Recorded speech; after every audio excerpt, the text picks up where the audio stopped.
Estamos con Carlos Durán, médico con formación en estudios de utilización de medicamentos, candidato a doctor en esta materia, anteriormente presidente del Comité de Evaluación de Medicamentos Esenciales del Ecuador, además de eso experto en análisis de políticas farmacéuticas y actualmente viceministro de Salud del Ecuador. Un gusto tener al viceministro Carlos Durán con nosotros. Claudia, buenas tardes. En esta entrevista quisiéramos conocer con un poco de detalle cómo han sido los avances de la política farmacéutica en Ecuador en el marco de la nueva constitución que la rige. Digamos, la Constitución del Ecuador, la nueva Constitución del Ecuador, plantea un marco normativo excepcional desde el punto de vista de la garantía de los derechos. Las acciones que se han tomado han sido principalmente en el fortalecimiento, la estructuración de los procesos de fortalecimiento de las instituciones del Estado. Quisiéramos conocer cuáles son los desarrollos en materia de política farmacéutica del gobierno de Ecuador, en especial en el marco de la nueva Constitución. La nueva Constitución del Ecuador, expedida en el año 2008, ya tenemos casi una década de trabajo, marca un hito especialmente en la garantía de derechos y en el sector de la salud particularmente, al plantear la cobertura universal, al plantear acceso gratuito a todos los servicios, incluidos los medicamentos. En ese sentido, durante estos 10 años hemos trabajado mucho en el fortalecimiento de las instituciones del Estado. E incluso en algunos casos la creación de nuevas instituciones. Por ejemplo, se ha creado una nueva agencia reguladora, por primera vez una Dirección Nacional de Medicamentos en el Ministerio de Salud Pública y ha acompañado a eso todo un marco regulatorio normativo. En este año, de hecho, en abril del año 2017, todas estas acciones un poco se han puesto en conjunto en un documento de política farmacéutica nacional.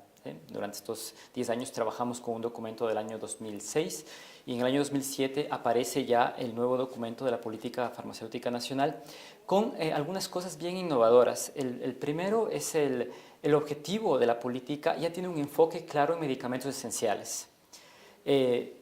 Otra de las cosas innovadoras que tiene la política farmacéutica nacional del Ecuador es que ya se sale un poquito de los temas clásicos de las políticas, del acceso, uso y vigilancia, y ya se extiende un poco al financiamiento del sistema y a todo el tema de buena gobernanza y prácticas de anticorrupción.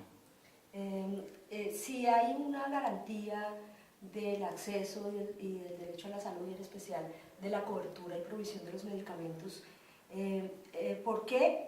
Primero, si existe, y si existe, ¿por qué existen fenómenos de judicialización de medicamentos en el territorio ecuatoriano? Existe porque la Constitución así lo manda. La Constitución plantea que los ciudadanos ecuatorianos tenemos acceso a la mayoría de medicamentos que están contenidos en una lista de medicamentos esenciales.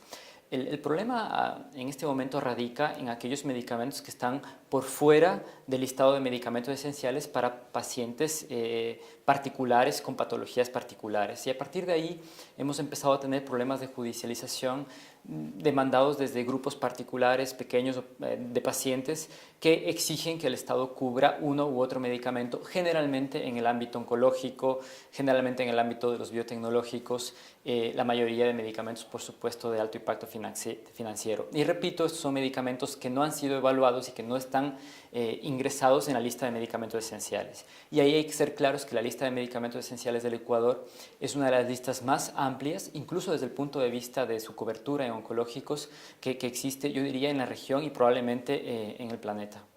Si entiendo bien, estos fenómenos de judicialización se han extendido a asuntos tan disímiles y extraños como el bloqueo de ingreso de competencia en el segmento de biotecnológicos, particularmente medidas judiciales para evitar la comercialización de medicamentos biogenéricos o biosimilares en el Ecuador. ¿Esto ha sucedido y en qué casos? Tenemos un caso particularmente con rituximab, que es un caso ya de hace algunos años, que no está resuelto todavía y que efectivamente yo diría que la vía de la judicialización ha sido efectiva porque hasta el día de hoy no existe un biosimilar o biogenérico comercializado y como opción de adquisición para el Estado. Y por otro lado, a pesar de que tenemos una normativa interesante para la homologación de registros sanitarios de medicamentos biosimilares, biogenéricos, la normativa no se ha reflejado necesariamente en una explosión en el mercado ecuatoriano de este tipo de medicamentos. Así que ahí yo creo que tenemos que también averiguar un poco más por qué, a pesar de tener una buena normativa, no se ha viabilizado el camino de tenerlos disponibles. Al momento de hacer estas discusiones acerca de estrategias de judicialización usadas para el bloqueo de la competencia en el mercado de medicamentos, posiblemente estamos enfrentando fenómenos que se repiten de manera sistemática en diferentes territorios. De hecho, en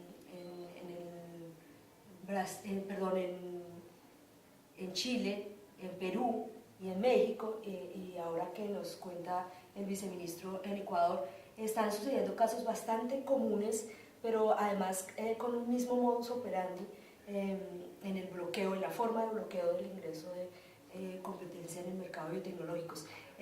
¿Cuál sería la recomendación de política pública y también académica, dado que hay una vena académica en su trayectoria, para resolver y para enfrentar estos casos desde los gobiernos?